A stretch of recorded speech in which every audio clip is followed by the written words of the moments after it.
تو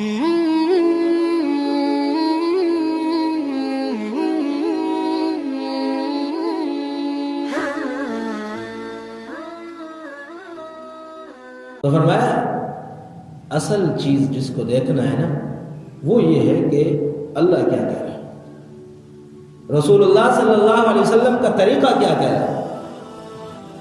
اگر وہ طریقہ ہمیں اجازت دیتا ہے تو ہم سوسائٹی کے مطابق چلیں، لیکن اگر اس طریقے کی خلاف ورزی کر کے ہم یہ چاہیں کہ لوگوں میں ہم لوگوں کی نظر میں اونچے ہو جائیں تو یاد رکھیں کبھی بھی ہم اونچے نہیں ہو سکتے۔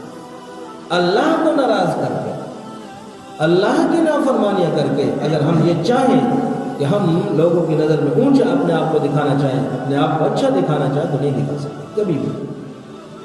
حدیث شریف میں آتا ہے اللہ رب العزت جب کسی بندے سے محبت کرتے ہیں نا تو وہ محبت ایسی نہیں ہوتی کہ صرف اللہ کرتا ہے۔ فرمایا اللہ رب العزت حضرت جبریل علیہ السلام کو بلا کر کے اعلان کرتا ہے، جبریل فلاں بندے سے میں محبت کرتا ہوں، تم بھی محبت کرو۔ حضرت جبریل فرشتوں میں اعلان کرتے ہیں کہ فلاں بندے سے اللہ محبت کرتا ہے، میں محبت کرتا ہوں، تم بھی محبت کرو۔ سارے آسمان والے اس سے محبت کرنا شروع کر دیں۔ پھر فرمایا یہی اس کی قبولیت، یہی محبت زمین پر اتار دی جاتی ہے اور پھر زمین والے لوگوں کے دلوں میں اللہ رب العزت محبتیں ڈال دیتے ہیں۔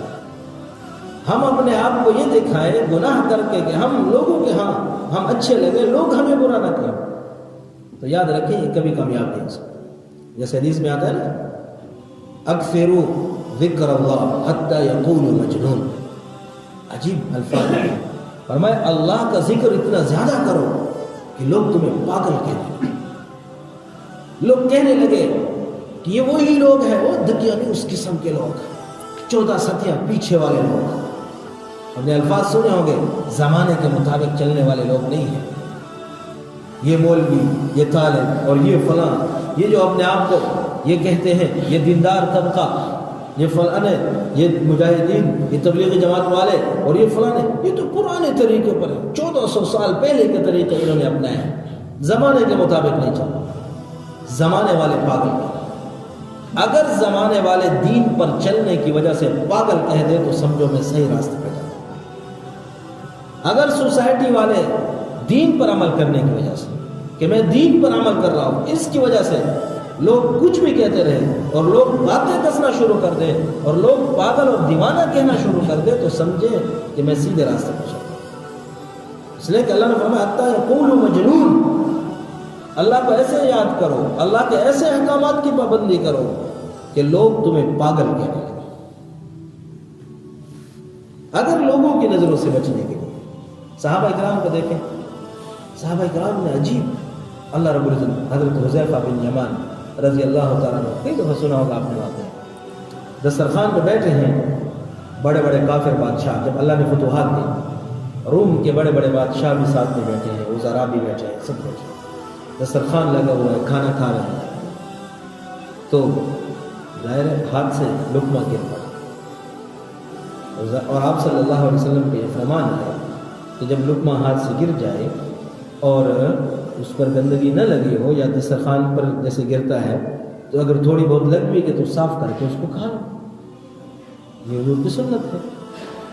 تو حضرت سے ہاتھ سے نیچے دسترخوان پہ لقمہ گرا تو حضرت حذیفہ بن یمان اس لقمے کو اٹھا کر کے اٹھانے لگے کھانے کی نیت سے، تو کان میں کسی مسلمان نے کہا حضرت بڑے بڑے بادشاہ بیٹھے ہیں، بڑے بڑے وزراء بیٹھے ہیں، کیا کہیں گے کہ نیچے سے اٹھا کے کھا رہا ہے؟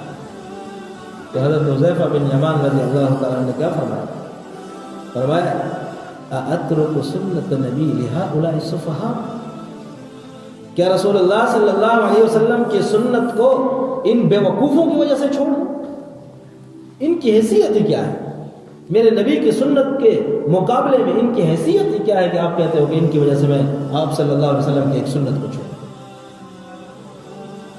یہی طاقت اللہ نے عطا کی تھی، یہی چیز صحابہ کے اندر تھی، جس طرف بھی چلے اللہ نے فتوحات دی۔ فارس کے عجیب صحابہ کے حالات آدمی سنتا ہے، فارس کے میدان اور دربار جب اس وقت کی جو ہم کہتے ہیں کہ سپر پاور، ایک روم ایک فارس، یہاں ایران، ایران والوں کو فارس یہاں دارالحکومت.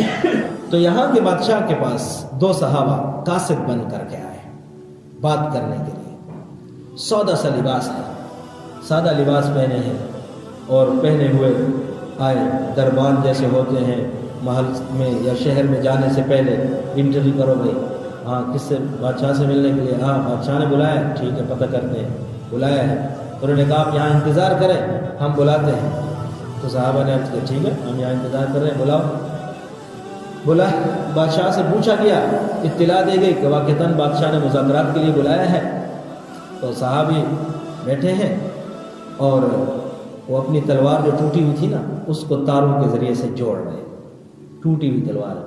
تو دربان دیکھ رہا تھا, کہنے لگا یار حیرانگی ہے ہمیں تم پر, تم انہی تلواروں سے لڑتے ہو, یہ ٹوٹی ہوئی تلواروں سے تم لوگوں نے پورا روم فتح کر لیا, یہ ٹوٹی ہوئی تلواروں سے تم لوگوں نے فارس کو فتح کر لیا, یہ کیسی بات ہے, انہی تلواروں سے لڑتے ہو, یہ تو ٹوٹی ہوئی تلوار ہے.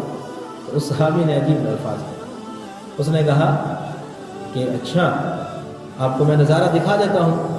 تو کہتے آپ یہ کرو کہ اپنے ملک سب سے مضبوط ترین ڈھال لے کر کے آؤ, سب سے مضبوط ترین ڈھال جس سے تلوار کو روکتے ہیں, سب سے مضبوط ترین ڈھال لائی گئی. اس سپاہی کو اس نے کہا, فارسی سپاہی کو, کہ اس کو پکڑو. اس نے پکڑی تو اس صحابی نے وہی تلوار, ٹوٹی ہوئی تلوار, جب بسم اللہ لے کر کے چلائی تو اس ڈھال کے 2 ٹکڑے ہو گئے. تو صحابی نے عجیب الفاظ کہے, کہنے لگے تم نے تلوار تو دیکھی ہے, تلوار چلانے والے ہاتھ نہیں دیکھے. یہ تلوار ہے جن کے ہاتھ میں جن کے ساتھ اللہ ہے.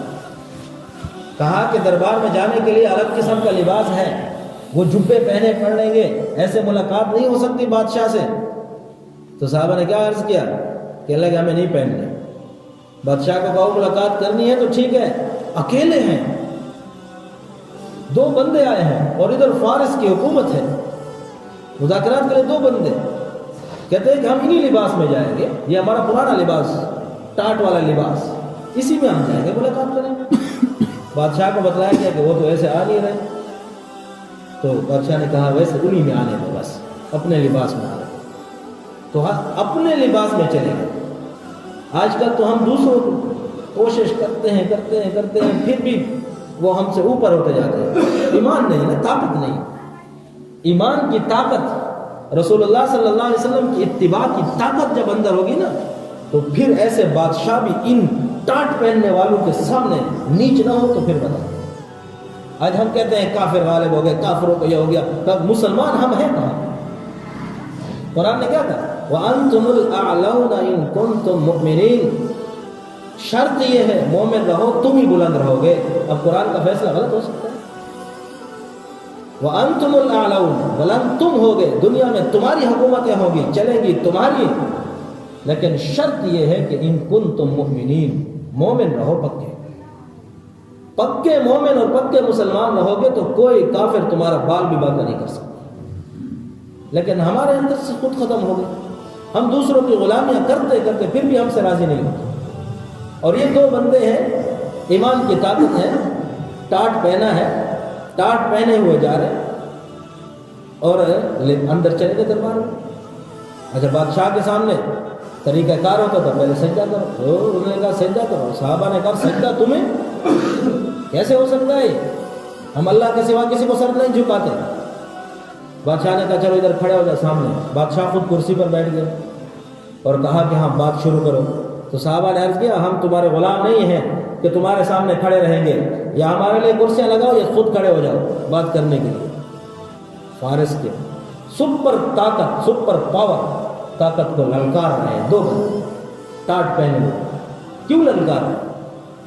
ان کو اس چیز کی پرواہ نہیں ہے کہ یہ کون ہے, اعتماد صرف اللہ کی ذات.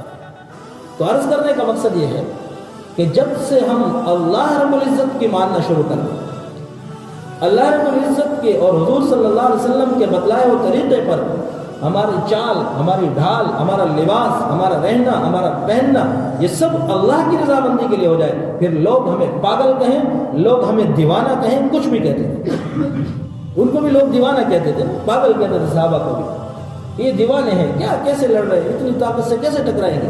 خالد بن ولید رضی اللہ تعالیٰ کھڑے ہوتے ہیں، کہتے ہیں مجھے سامنے سے 60,000 کا لشکر ہے، 60 آدمیوں کو لیتے ہیں اور گھس جاتے ہیں لشکر، 60 آدمیوں سے 60,000 کا مقابلہ کرنا عقل حیران لے جاتی ہے اس وقت۔ لیکن ایمان کی طاقت، جب ایمان کی طاقت ہوتی ہے، انسان جب اللہ کا پورا فرما بردار اور مطیع ہو جایا کرتا ہے، تو پھر اس لیے عرض کرنے کا مقصد یہ ہے کہ جو ہمیں دین نے لباس دیا ہے، جو ہمیں بتلایا ہے، وہ 3 باتیں جو پہلے اصول کے اندر بات ہو گئی کہ ایسا لباس جو باریک نہ ہو، ایسا لباس جو تنگ نہ ہو، ایسا لباس جو چھوٹا نہ ہو کہ جس سے سطر نظر آئے، تو یہ لباس پہننا درست نہیں۔ شریعت نے ایسے لباس سے منع فرمایا ہے کہ جس لباس کے اندر انسان کا سطر ظاہر ہو۔ اب ایسے باریک جوڑے جن سے انسانوں کا سطر ظاہر ہو، خصوصاً جو عورتوں کے فیشن چل پڑے کہ عجیب و غریب قسم کے، اور آپ یہاں حالات شہروں کے اندر جا کر کے دیکھیں، آدمی حیران ہو جاتا ہے۔ اب یہ بازو ظاہر کرنا کہاں ظاہر ہے، جائز ہے، کس دن میں کون سی شریعت؟ اور پھر ہمارا نعرہ یہ ہوتا ہے کہ ہماری یہی مائیں بیٹیاں کھڑی ہو جاتی ہیں اور پلے کارڈ لے کر کے کہتے ہیں ہمارا جسم ہماری مرضی۔ تمہارا جسم کہاں سے؟ تم نے کہاں سے لایا یہ جسم؟ خریدا ہے کسی سے؟ اللہ کی عطا کردہ ہے۔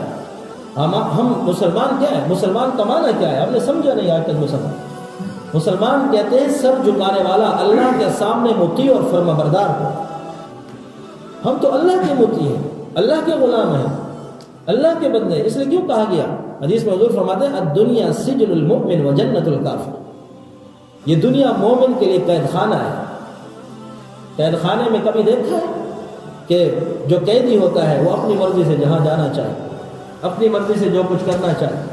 نہیں کر سکتا۔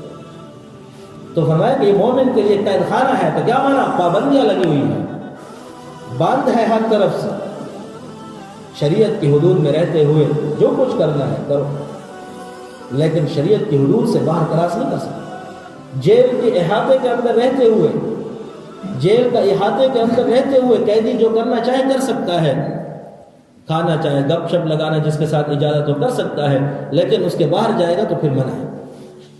تو عرض کرنے کا مقصد یہ ہے کہ شریعت نے ہمیں جو اصول بتائے ہیں، جو شریعت نے ہمیں طریقے بتائے ہیں، چاہے اسی کے مطابق عمل کرنا چاہیے۔ باقی جیسی ہماری شکلیں ہوں، ہم کس کی طرح بنائیں، کس کی طرح نہ بنائیں، ہم لباس کیسا پہنیں، ہم ایسے گناہ کر لیتے ہیں بعض دفعہ کہ دوسرے کیا کہیں گے کہ اس نے فلاں ایسا کر لیا، اس نے ایسا کر لیا، اس نے ایسا کر لیا۔ تو اس لیے یاد رکھیں کہ اس فکر میں نہ رہیں کہ سوسائٹی والے ہمیں کیا کہیں، اس فکر میں نہ رہیں کہ دین پر چلنے کی وجہ سے لوگ ہمیں کہیں گے کہ یہ پتہ نہیں 1400 سال پرانا بندہ آیا ہے۔ بھئی دین پر جب چل رہے ہیں تو پھر ان چیزوں کی فکر نہ کرو۔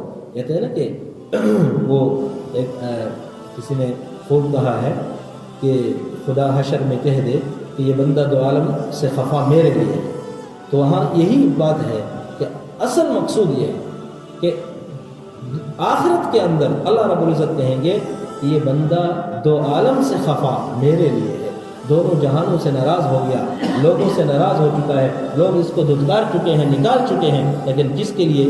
میرے لیے۔ اور پھر اللہ کے لیے جب انسان کوئی کام کرتا ہے تو اللہ رب العزت کبھی بھی اس کو اکیلا نہیں چھوڑتا۔ تو اس لیے خلاصہ یہ ہوا کہ کسی بھی سوسائٹی، لوگوں کے کہنے کی وجہ سے ہم کسی قسم کے گناہ میں، کسی قسم کی ایسی چیز میں جو شریعت نے منع کی ہے، اس میں ہم ذرا بھی ہرگز اس میں مبتلا نہ ہوں، اس سے بچنے کی کوشش کرنی چاہیے۔ اللہ تعالیٰ